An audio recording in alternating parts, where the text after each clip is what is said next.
Thank you for coming out for the third installment of the Dean's Lecture Series. We're really excited tonight to have Professor Judy Pine giving the presentation. The college serves the university by engaging students in distinctive, diverse programs in social and behavioral sciences and in the humanities. Emerging from a vibrant liberal arts core, our collaborative learning environment inspires individual, social, cultural, and creative and scientific exploration. And certainly, Judy has been a strong part of that mission, the mission of the college for many years now, and we're excited to have her here. She's an accomplished teacher and researcher focused on linguistic anthropology and Asian ethnography. And as we'll witness in her talk this evening, she is committed to the integration of teaching, scholarship, and social justice work. She first encountered linguistic anthropology as an undergraduate student at Kansas State University. She grew up in a fairly small town in Kansas, and her research has taken her to other small town settings, but very far afield from her home. Her primary research site is a small village, about 200 people, mostly ethnic Lahu, that are all speakers of the Lahu language. She is, and that's located in northern Thailand, and southwest China is where the Lahu live. And she's really interested in the way in which Lahu have maintained their language through various media. Supported in part by our prestigious National Science Foundation Award from 2009 to 11, Judy has studied how different Lahu language media help create a common sense of what it means to be Lahu, and how these different styles of media get dispersed over these geographically diverse boundaries, and how they help shape the distinct relationships Lahu have with particular nation states and religion, as they are in Burma, in northern Thailand, and in part of China as well. In addition to publishing several distinguished scholarly articles and delivering numerous conference papers about the Lahu and literacy, she believes she may have one of the largest collections of Lahu language music videos in the U.S. And that piqued my interest. I'd like to see what those may be. She recently led a 2-month fieldwork program to Thailand where Western students developed impressive social action plans focused on diverse topics, from supporting women in sustainable business to language learning, to a language learning creative writing club. She also recently launched herself into studying much higher densely populated regions, specifically the city of Kunming in China. While traveling there, she had an experience that led me to appreciate and admire her keen commitment and insight into marginalized literacies, as well as her deeply courageous spirit, given all the fieldwork and travel with students she's accomplished. When she attempted her first solo trip on the busy city bus system in this town of about 7 million people, she got completely lost. And she writes in a published blog, "This experience of being lost is not new to me. I joke that I'm one of those few folks I know who can get lost in a one-street Lahu village, and the joke has its basis in experience. I'm simply not well oriented to the visually accessed physical world, and my sense of space does not seem to line up with that of others I know." And I thought, whoa. And you take students and lead them. And what I loved about what she said is, I'm fairly adept at finding a silver lining in the experience. I was explicitly aware of the ways in which the landscape around me was not quite legible to me. I could not, for example, accurately read a bus stop from a distance, and so approached a number of advertising signs expecting to see bus timetables. The experience reinforced my understanding of the terrible costs of illiteracy in an urban setting, and the value of literacy as a skill, something I've thought about a lot since it's a topic of my research. And it was further reinforced by this experience, as was my sense of my marginal status as a person who was not fully literate. So her own personal experience really combines with her research interests to lead to the topic that she's going to address today on literacy in the K through 12 school system, the myth of the 30 million word gap. Join me in welcoming Professor Judy Pine. Thank you, Mark, for that lovely introduction. And I'd like also to thank Dean Mallinckrodt and the City of Bellingham for inviting me to speak tonight, and retired Dean Leanne Martin for encouraging me to put together this presentation. I come here this evening to offer a linguistic anthropologist's perspective on the issue of equity in education, and to propose a path forward for education here in the US, based on decades of research on the subject of language socialization and socialization more generally, done by anthropologists working all over the world.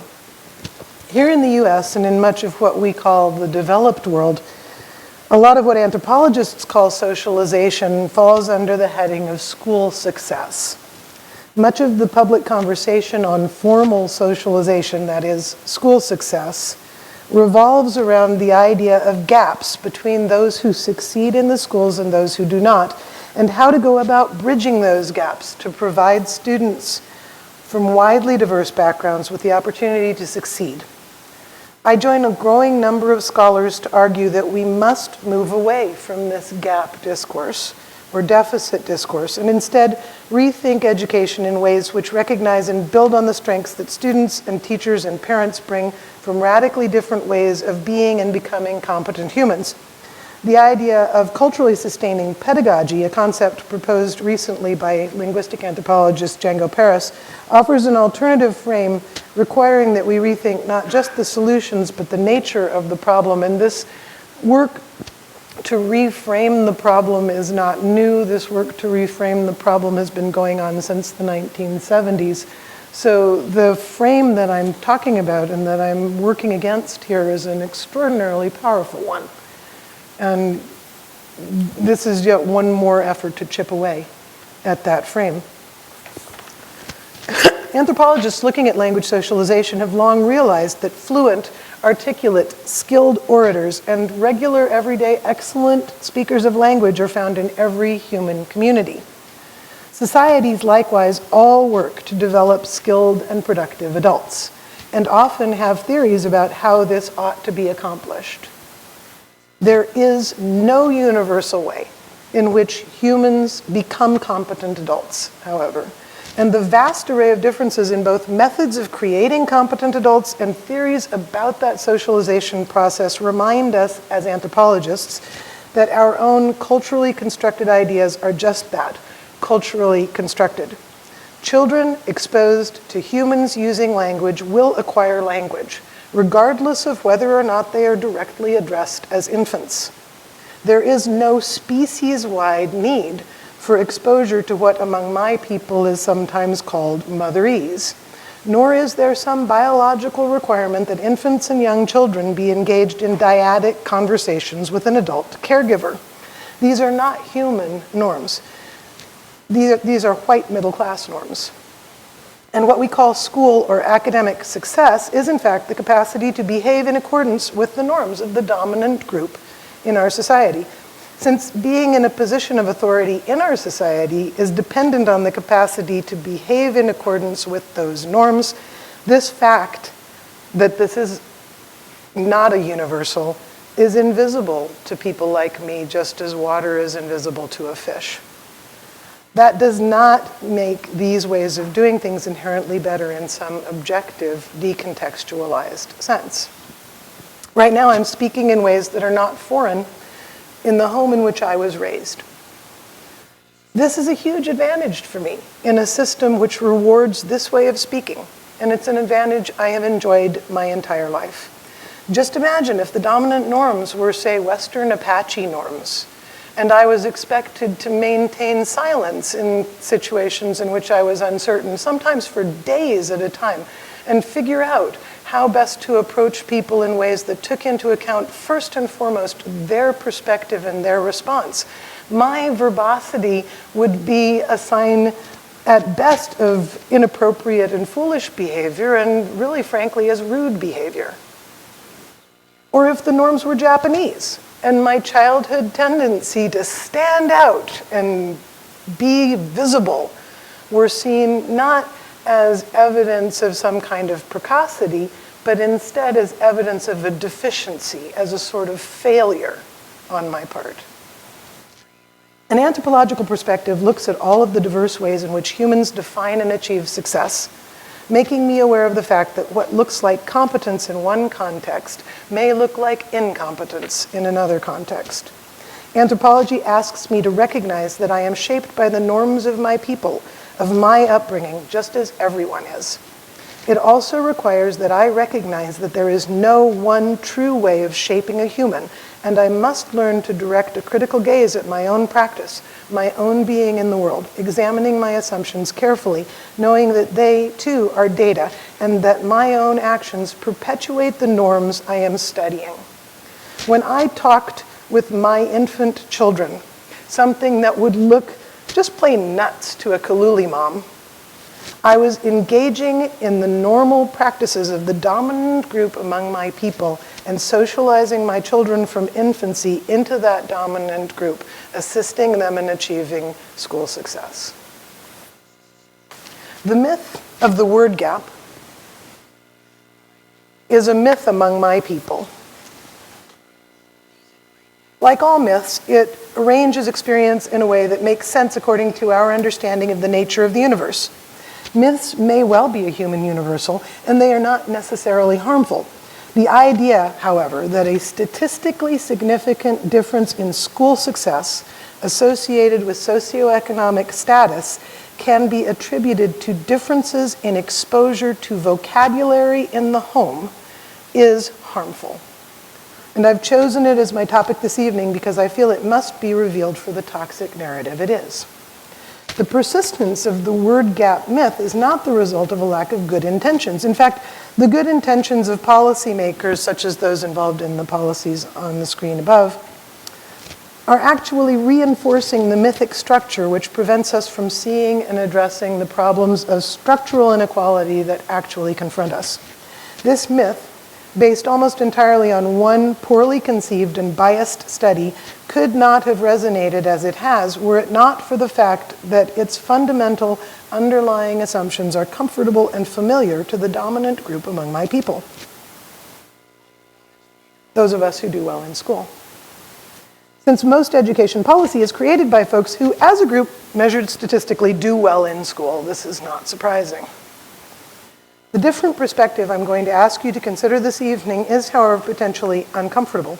It runs against some basic assumptions, and it requires that those of us, like me, who typically as a group do well in school, that is, white middle-class folks, recognize that we achieve this success due to advantages that have nothing to do with our individual merit, and that we have mostly unconsciously rigged the system to reward folks who are like ourselves. The rigged system hurts everyone participating in it, I would argue, and the radical changes I'm promoting are going to benefit everyone as well. If we intend education to prepare us for the challenges of a 21st century full of dramatic change and significant obstacles, we need a revamped system of education that develops creativity and resilience. The idea of the word gap, and specifically the 30 million word gap in vocabulary exposure in the first 3 years of life, comes from a single research project conducted by psychologists Betty Hart and Todd Risley and published in their book, Meaningful Differences in the Everyday Experiences of Young American Children. This research forms the foundation for programs such as the Bridging the Word Gap Competition Challenge, a currently ongoing project funded by the U.S. Department of Health and Human Services. The Providence Talks program in Rhode Island, which is funded by a $5 million investment from Bloomberg Philanthropies. The 30 Million Words Initiative, housed in the School of Medicine at the University of Chicago. And the Talking is Teaching and Talk With Me Baby programs developed as part of the Too Small to Fail initiative, a joint initiative of the Opportunity Institute and the Clinton Foundation, which received support from then President Obama. The problem of the word gap has been presented as scientific fact in the media, including in the NPR story in my last slide. Let's see if we can go back to that.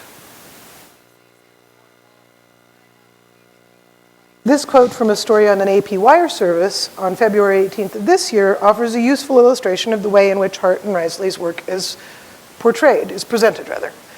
So this one's on the AP this year. Scientists have long known the power of simply talking to babies.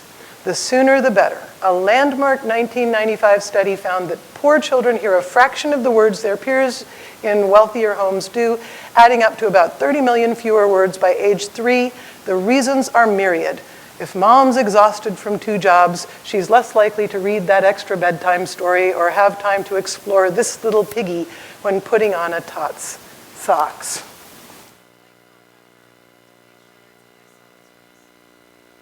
While the media coverage acknowledges the challenges of poverty if mom's exhausted from 2 jobs, it nevertheless assumes and asserts a unified scientific agreement about what here is described as the power of talking to babies.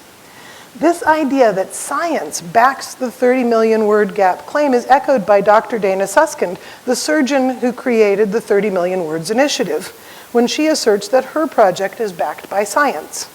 And yet the basis of these claims, lauded as landmark, is one badly flawed research project conducted among 42 families in one Midwestern city.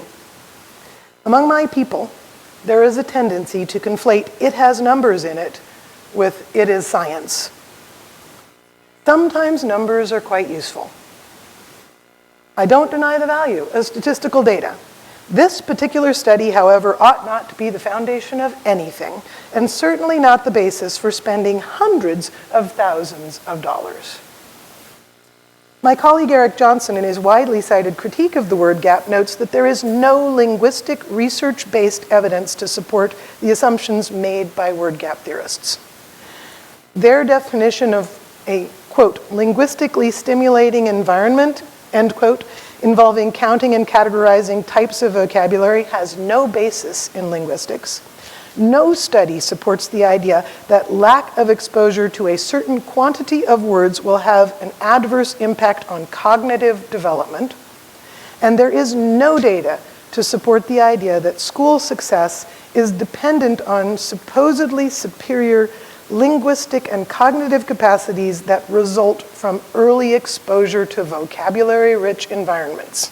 Nor is there any data to support the idea that children from economically affluent backgrounds do better in school primarily because of their linguistic and cognitive competence resulting from the amount of words they heard before the age of 3. Yes, children from affluent backgrounds do better as a group at school, but linguistic and ethnographic research conducted over the past 5 decades make it quite clear that children living in poverty are often immersed in linguistic environments that are as rich and complex as those of affluent children, and both wealthy and poor children develop into fully cognitively functioning adults. The assumptions that Hart and Risley make, and that those using their work share, have no basis in linguistic research. This is an important point. There is no evidence to support the idea that counting the number of words a child is exposed to by age 3 has any real value. There is no evidence of a causal connection between vocabulary heard by age 3 and school success. This is a classic case of correlation being mistaken for causation. And that sort of thing can be made to look quite silly, obviously, when we take something like the divorce rate in Maine and the per capita consumption of margarine and recognize that that's a flawed, you can't make any causal claims about that. But what we see in the word gap theory is not something that looks that nonsensical, but instead something that doesn't look so obviously nonsensical. Something like this chart, which I created on spurious correlations. And spurious correlations is a fun place to play, just saying. Between precipitation in Washington State and Apple iPhone sales. Because you could, in fact, if you wanted to, rationalize some causal connection between rain and iPhones. And And it might be kind of fun to do. It would not be good science. The ease with which my people accept the illogical causal claims made in the word gap discourse reflects the way our own frames, our own biases shape our perceptions, and the fact that families from less privileged backgrounds accept these claims demonstrates the pervasive power of the white middle class frames. As semanticist George Lakoff notes, frames trump facts, making it difficult for us to see things that challenge our assumptions. The Hart and Risley book continues to resonate not because its analysis is based on research and logic, but because it resonates with an understanding of the nature of the problem that is widespread among those who do well in school. We want it to be the case that we did well because we are smarter, work harder, we're better prepared. The idea that structural inequity resulted in our achieving greater success than those from less privileged backgrounds violates our middle class understanding of who we are and how we got here. The unfounded assumptions and flawed logic of the word gap research are not the only weaknesses in this study. The collection and treatment of data was also problematic. Hart and Risley report that they spent 2.5 years observing 42 families for 1 hour every month. Quote, to learn about what typically went on in homes with 1- and 2-year-old children learning to talk. They classified the participant families according to socioeconomic status, dividing them into higher SES, middle/lower SES, and in some places in the book they divide up the middle and lower, and in other places they put them together. And the final category, quote, on welfare, end quote. They justify not treating race as a significant variable in their work by asserting that there were African American families at each socioeconomic status level. It is interesting to note that while one of the 13 higher SES families was African American, all 6 families defined as on welfare were African American. The idea of a 30 million word gap, those numbers which have had so much impact beyond this study, are the result of extrapolation from data collected in those 1 hour visits. And this is really important because those solutions that are proposed all talk about word counting. I was just reading as I was preparing this that in the Providence Talk program now, they have ankle bracelets they're putting on the toddlers so that they can track how many words they hear. Because that number of words, man, that number of words. To arrive at the number of words a child was exposed to in a week, the researchers took the number of words heard by the child during the 1 hour of observation and multiplied by 100, assuming a 14-hour waking day. The average number of words taped by the researchers during an hour in households described as on welfare was 616. The average number of words taped by the researchers in upper SES households, what they sometimes describe as professional families, was 2,153. Multiplying these figures by 100, they asserted that children in welfare families would hear 62,000 words in a week. Given a 52-week year full of 14-hour waking days, these children would be exposed to 3.2 million words in a year, while those in professional families would hear 215,000 words in a week and 11.2 million words in a year. And I don't have a slide on this because this is nonsense. Multiply those figures, the 3.2 million and the 11.2 million, by 3, and you get a 30 million word gap. The amount of talking this requires of upper middle class caregivers is daunting, frankly. Can you imagine producing 2,000 words an hour for 14 hours of every day of every week for 3 years in the hearing of your infant or toddler?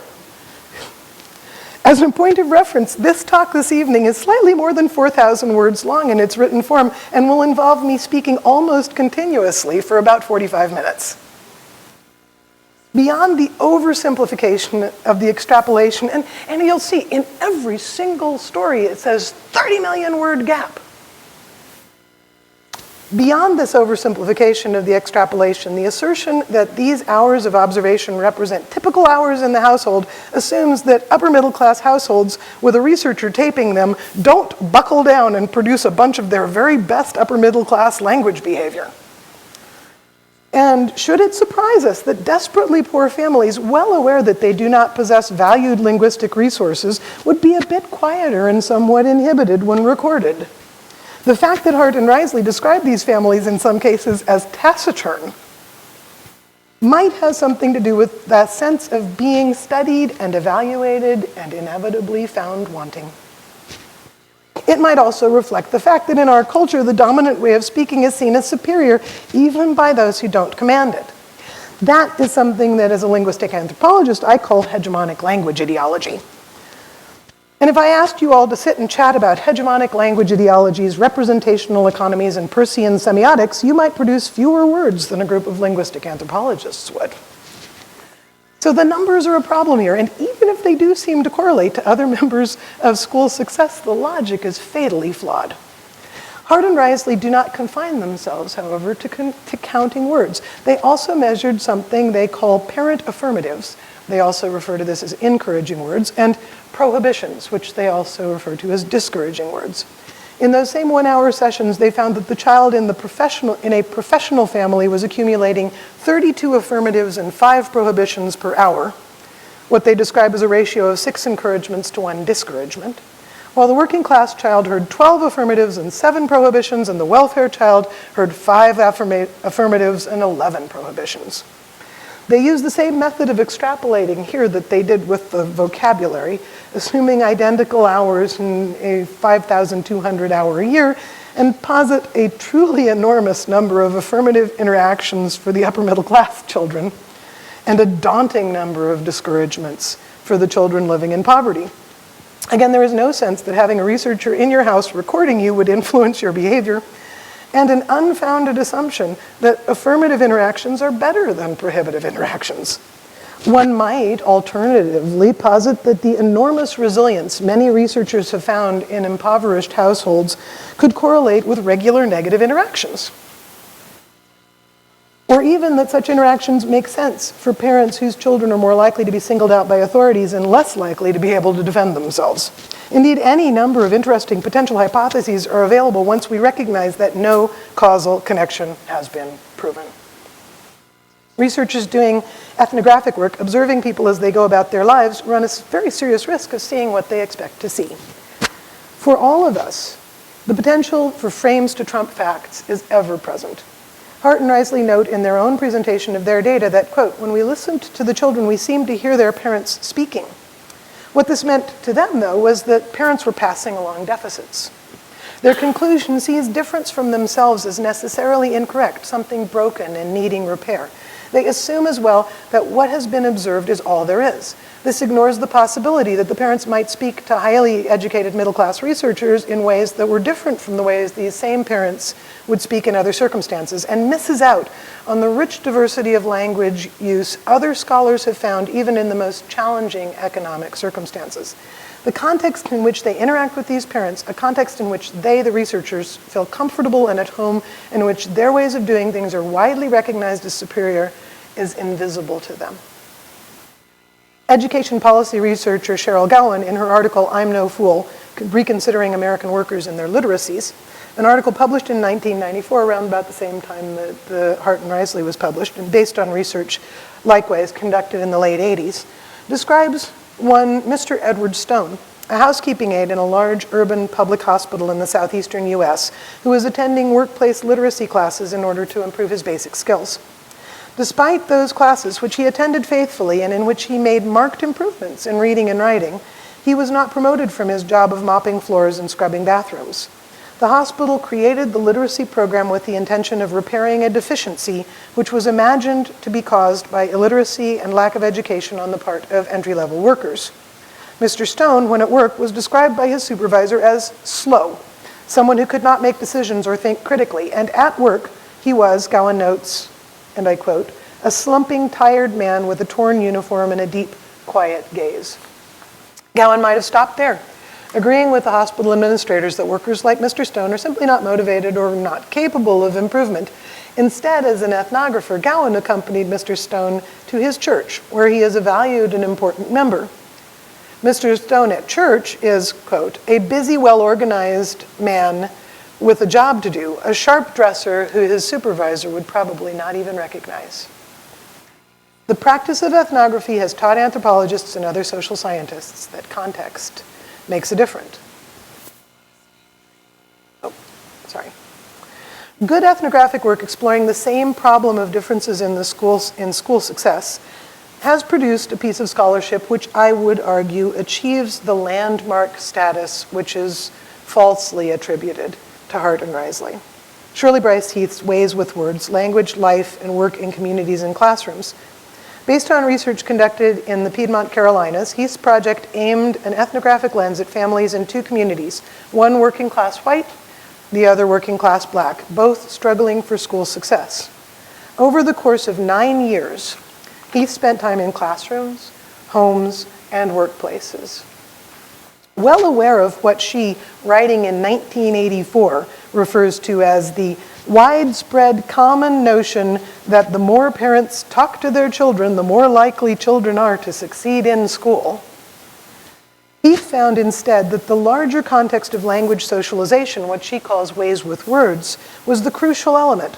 Children from both the working class white and working class black communities struggled with school, not because they were not exposed to language and literacy, but rather because the way the school thinks about doing things with language was fundamentally different from the way their communities thought about doing things with words.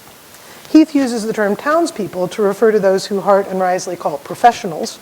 The way the school does things with words are also the way those townspeople do things with words, and townspeople children are more likely to achieve K-12 success than either of the less privileged communities. Heath's in-depth descriptions of the complex and varied ways that words, both spoken and written, were used in working class households, and the clear differences she describes separating these communities from one another and from the townspeople make it obvious that failure in school does not reflect some lack of linguistic or cognitive development. Instead, patterns of failure are a symptom of a mismatch between the values of the home and the values of the school, where both the home and the school are committed to the idea of school success. He found that in every case, the parents were, yes, of course, we want our children to succeed in school, but the way you interacted with language was dramatically different.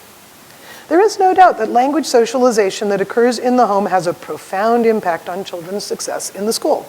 And there is general agreement that patterns of failure which mirror socioeconomic status require our attention and concern. I am personally committed to achieving a just world in which every individual has the opportunity to develop their own excellence to its fullest extent. But the gap or deficit frame through which we have learned to view this issue, locating the problem in the homes and experiences of those who struggle in the school, may in fact reinforce the structural inequity at the root of the problem. In 1995, around the time that Hart and Risley were publishing their book, Gloria Ladson Billings proposed the concept of culturally relevant pedagogy, giving theoretical shape to challenges to deficit-based teaching. That resistance to the deficit model, which began in the 1970s, continues to shape both scholarship and practice, and it is this project to defeat and retire the deficit model that I am engaged in this evening. The most recent work in this direction, Django Paris' concept of culturally sustaining pedagogy, and Paris and Alim's very recent book, which I don't have, it just came out last week, really, literally, the culturally sustaining pedagogies, asserts a vision of difference and diversity in education that contains no gaps. Alim and Paris write of a dream of a system of education in which the goal of teaching and learning with youth of color was not ultimately to see how closely students could perform white middle-class norms, but to explore, honor, extend, and at times problematize their heritage and community practices. I would like to conclude by asserting that people like me, people for whom the white middle-class norms are easy and comfortable, are in just as much need of viewing the world without a gap as any other group. In a 21st century which will require creativity, flexibility, and resilience, we are all harmed by education which takes for granted one true way to shape competent, successful human beings.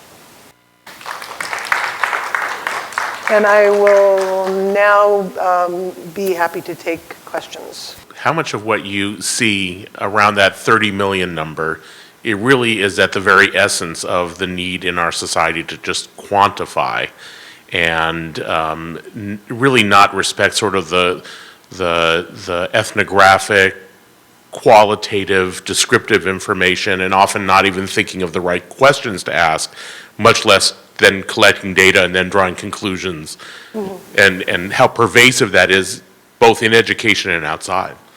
Absolutely, I think very much there's a combination of the fact that it supports these larger assumptions about ourselves, but also the fact that there are numbers.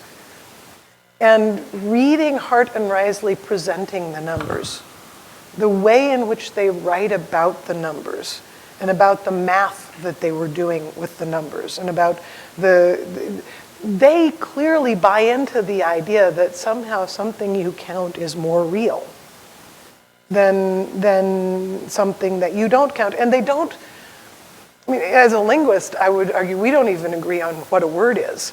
So how you would count a word when you don't necessarily have an agreed upon definition of word. But yeah, I think there is this larger societal love affair with the number that isn't about real quantitative research, but is about having a number. There's a billboard that I've seen that's something like one in such and such a number of such and such children will be approached sexually online,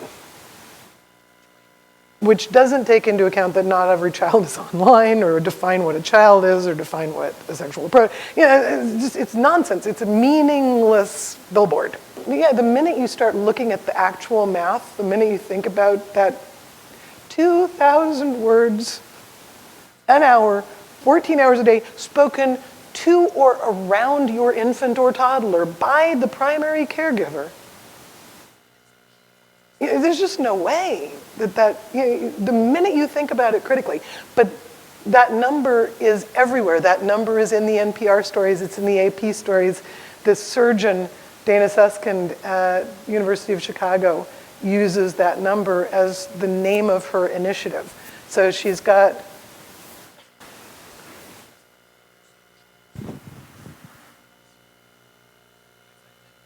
the 30 million words building a child's brain. And that idea of building the brain, of making a brain, and of the number of words you expose a child to being necessary for the brain to build are also part of things like this Talking is Teaching program that's part of the Too Small to Fail, that is funded by the Clinton Foundation and was supported by the Obama White House. And I think I make this point that it's Bloomberg and Clinton and Obama who are supporting this, because I want to make clear that these are people not on the conservative side of things, but on the liberal side of things, actively engaged in what they would argue is social justice work. And every single thing they do reinforces the inequity. Because the minute you take as any of this idea of the gap seriously, you are on the side of supporting the frame and not on the side of tearing the frame down. So I totally agree with your idea of numbers having reinforcing inequity, and I agree with a lot of what you're saying here. But as a special education teacher in a Title I school who's teaching English, right? How do I remediate a problem that I see without putting a number to it? Right, and I think that becomes this very interesting question, right? Because as a qualitative researcher, I say, well, how, by not putting a number to it, but you work within a structure in which you have to put numbers on things. You're required by the system. So, we obviously, it would be better if we could generate some kind of revolutionary change from the people with $5 million to spend on a program, who said, no, this number is ridiculous. Let's do something that involves qualitative measures, that allows teachers to provide qualitative data which teachers have, and then respects the qualitative data that teachers are providing. And one of the issues with the numbers is part of this larger tendency to reduce any sense of expertise at all levels of the educational process, so that we now treat teachers as if they were unskilled laborers. And Barbara Ehrenreich points out, right, that there are all kinds of jobs which we say are unskilled, which actually require skills. They're just not the same skills I have. And I don't have those skills, so they can't be very valuable because I'm a white middle class person, and that means that those aren't valuable skills. But they tend to be skills you have to learn through the method of watching it done, going and trying it on your own for a while, and coming back, which is a white working class habit of learning, and not a white middle class habit of learning. And my habits of learning look like I'm absolutely an incompetent idiot from a working class perspective. I learned how to flip burgers one year, many, many years ago, and I was crap at it because I can't learn by watching somebody and then doing it. I'm horrible at that, and I was such an incompetent. But most of the time, I'm the most competent person in the room because most of the time it's my competence. But for teachers, we're not allowing anymore, especially teachers in the K-12 system, to assert that kind of competence. We're preventing it. We're putting numbers, we're making test scores, we're making people quantify everything. And this love affair with the number is going to have to end. We're just going to have to recognize at some level. In the meantime, yeah, you're in this really horrible position. I think there are real numbers out there. There are real ways to use numbers to talk about things.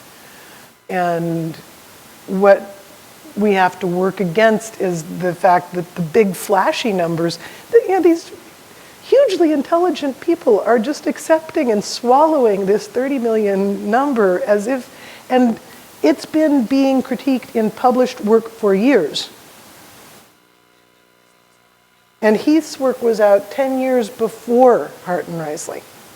So, The department at Western is basing a lot of their program model on Hart and Risley and how they assess teachers that they're churning out, right? So they redid their own whole entire model to do vocabulary. Yeah. I've had, unfortunately, I have had students in some of my classes who have told me that motherese is required for a student, for infants to acquire language, when I know that for a fact is not true. We have many, many examples across the planet of humans who think that talking to an infant would be the equivalent of standing and talking to yourself loudly at the bus stop.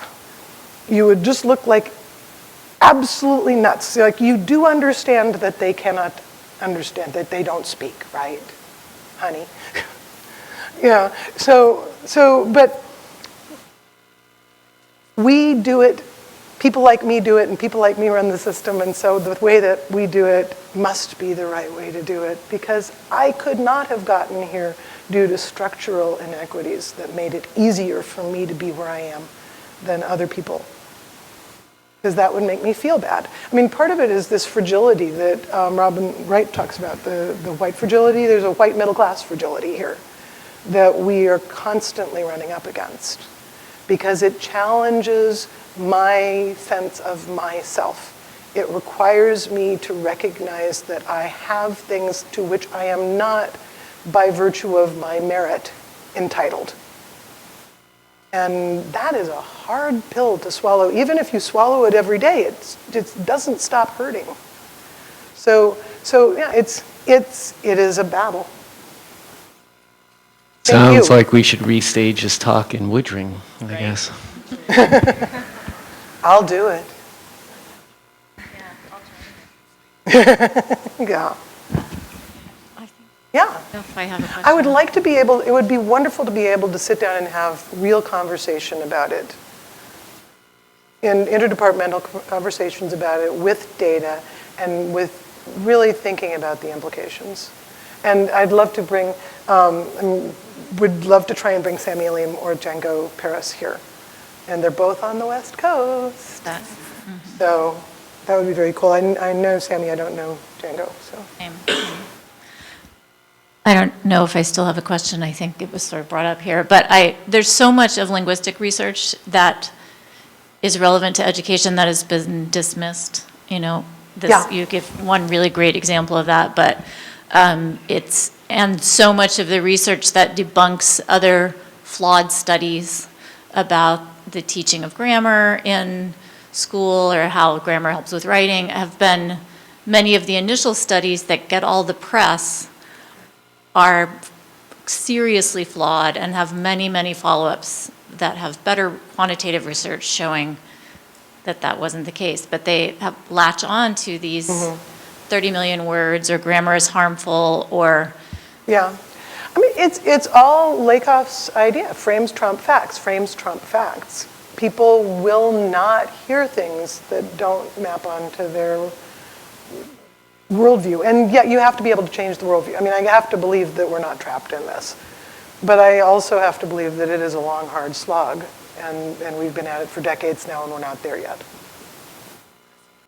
Professor, you've used the term structural inequity several times. What would structural equity look like in your worldview? Oh, that's a wonderful question.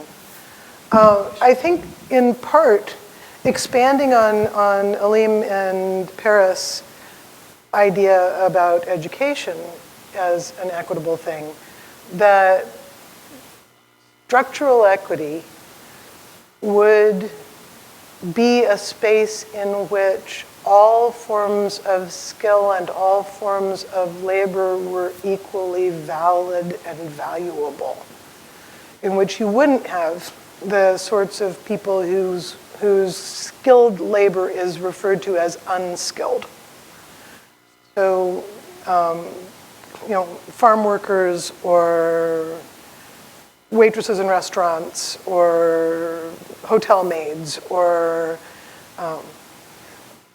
all of these folks who find themselves in a situation in which the things that they know how to do are devalued. I think in a situation of structural equity, those skills would be as valuable as my ability to stand up in front of people and talk. We used to have this notion of the dignity of labor, regardless of what the particular occupation was. So are you saying we no longer have that concept, or somehow it's not in use or been superseded? But that used to be a pretty firm part of our cultural values, I think. I think Reagan's attack on organized labor, successful destruction of organized labor, has had a profound impact on our ability to value all labor. But I'm sure, I think even in those days when we valued labor, we valued men's labor more than women's labor. But I don't know if you're familiar, I've been working with my semiotics class on this pair of blue jeans that Nordstrom advertised last week, which have fake dirt on them that doesn't wash out. And we were analyzing it as a semiotic object, as a bunch of semiotic objects. And one of the students pointed out that the hands on the model, you can't see the face of the model, but you see the model's hands. And the hands, he says, those hands have never done work. So I'm not sure any longer, at least at the level of the dominant, those who control more access to means of production than I do, that those are $425 jeans. $425 for a pair of jeans that look like the jeans my husband comes home from when he has had some kind of really serious, been working on a building foundation for 8 hours or 10 hours. And that does seem to me to be an example of failure to really respect labor regardless of ticket. And sort of a fetishization of labor instead. And that fetishization of labor removes it from the people who are doing it and turns it into this object which you can then buy for $425. Can I make a smaller version of that same question, like structural equity, but with respect to just school and or even those first few years of school, or with respect to the gap. Right. And the idea then is to create a system of pedagogy which recognizes that everybody needs to come to school to learn from all of the other people at school. So the problem with the gap discourse is it puts me over here and everybody is over there, and I need to help them all come over here to my side of the gap. But if we don't have a gap, then I'm coming and I need to learn stuff from them, and they're coming and they need to learn stuff from me. And we all need to learn together among ourselves, among one another. And so I guess to achieve equity will be the point at which it is possible for my kids, or my grandkids maybe, wish I was more optimistic, but maybe my grandkids, to be part of a community of students, all of whom bring to school valuable skills and knowledge which everybody else needs to have and sees as important. And that's the difference between the gap, is that the gap continues to say that in the end, my way of doing things is still the better way, and what we have to do is make more people more like me. And instead, I would like to have more people more like some new thing that I don't even know what it looks like. You're bringing up, in my mind, the idea of the Indian boarding schools, where the way you make the Indians more successful is by stealing them away from their grandparents and their parents, put them in a prison-like atmosphere. And I would say that that in my personal experience, the most educated people that I met were actually people who were hidden in the woods when the white man came around. And I think that we need more anecdotal evidence like that, And absolutely. So, I mean, anyway. one of the other flaws with this kind of research is it assumes homogeneity among groups. So it assumes there is a group that that on welfare label. It just that there is complete uniformity, and you can take those 6 families in Kansas City, Kansas, and extrapolate from them to families in Rhode Island, to families in Georgia, where the Talk to Me baby is taking place. That people are just plug and play modules that can be labeled and then expected to behave in particular ways. That, again, devalues all of the qualitative data that we may have, which can be referred to as anecdotal. Anthropologists get very used to people calling our data anecdotal. We call it ethnographic. And we do apply a scholarly rigor to it. I think Hart and Risley, one of the things that I find just egregious about what they did is that they think they have done ethnographic work. They think that they have been in places doing things with people, doing participant observation work. And they haven't. They haven't done it at all. And so there's this sense that what all those people who do ethnographic work are just doing a series of anecdotes, and they're not doing things that require scholarly rigor or that require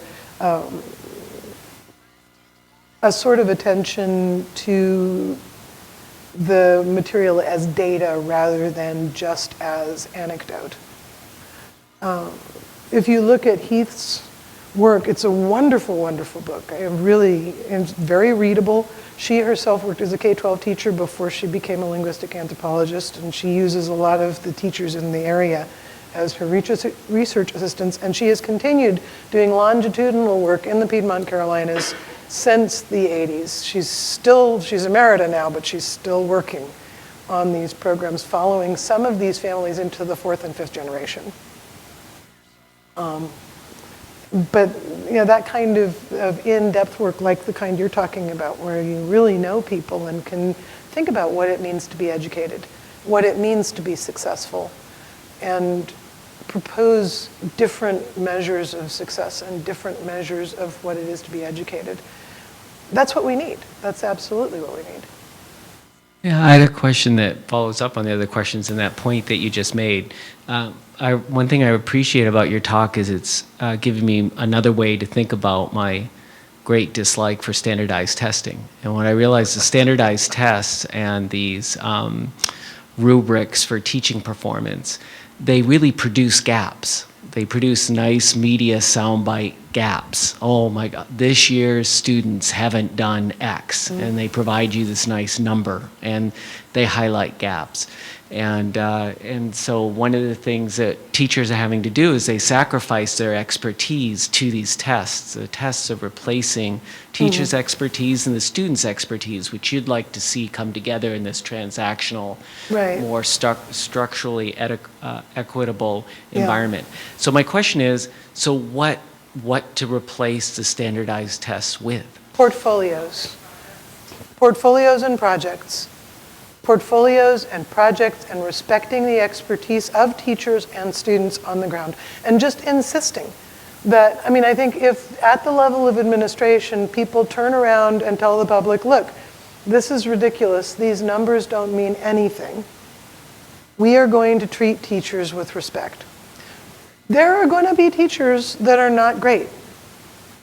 I have had teachers, and my kids have had teachers that were not great. And my kids have had teachers who were really great. But I don't think that trusting teachers to be professional and treating teachers' assessment of students as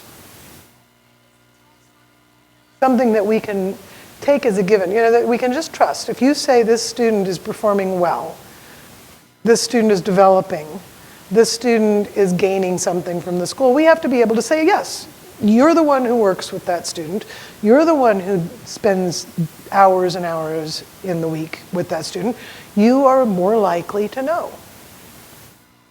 Part of it, I think, is the problem that from the vantage of a lot of the people who make the policy, we're in classrooms where I don't know my students in the same way that my kids' teachers know them, or knew them, especially in the K through 6, right? I mean, K through 4, or whatever it is. But I don't work one-on-one with my college students the same way that K-12 and especially early grade teachers work with students. So my ability to assess them is, especially if I have a really big class full of them, somewhat limited. And maybe if I bring that lens and I think, well, you must be in the same situation I am, I lose track of the fact that, no, you're not. And we do these things like we say, okay, I'm going to assess student learning in my upper division classes through papers because I can't possibly assess student learning in upper division classes through tests. And most of my colleagues would agree. I mean, you get to the 400 level, you're not going to give multiple choice tests. That's laziness and has no pedagogic purpose. Because at that level, you need students to be able to synthesize, and to look at synthesis, you really need to have them write or talk. But I don't know why you don't do that at the lower division levels as well, because we all recognize that synthesis is one of the places we want to go with our pedagogy, right? We don't want people to just parrot back what we say. We want them to take it and do something with it. Tell my students it's my nefarious plot. If I can get them to synthesize material that I have given to them, they won't be able to get it out of their head. It'll be stuck in there 10 years from now. I work in northern Thailand. I work in Thailand where they're struggling to figure out how to have people go to school for 6th grades. Maybe 8. It would be really cool if you could get all the way through high school without your parents having to pay tuition money, but and we sort of take for granted that you can go to school for free for 12 years.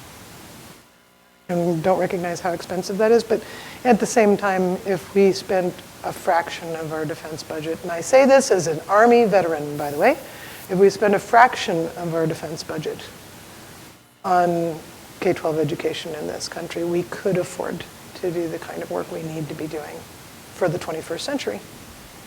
Thank you. Thank you again for coming. I'm sure Judy would be happy to answer questions at the end. And right now we should bring it to a closure for another successful Dean's lecture. Thank you. Thank you very much. I really appreciate you. hanging out and listening to me talk.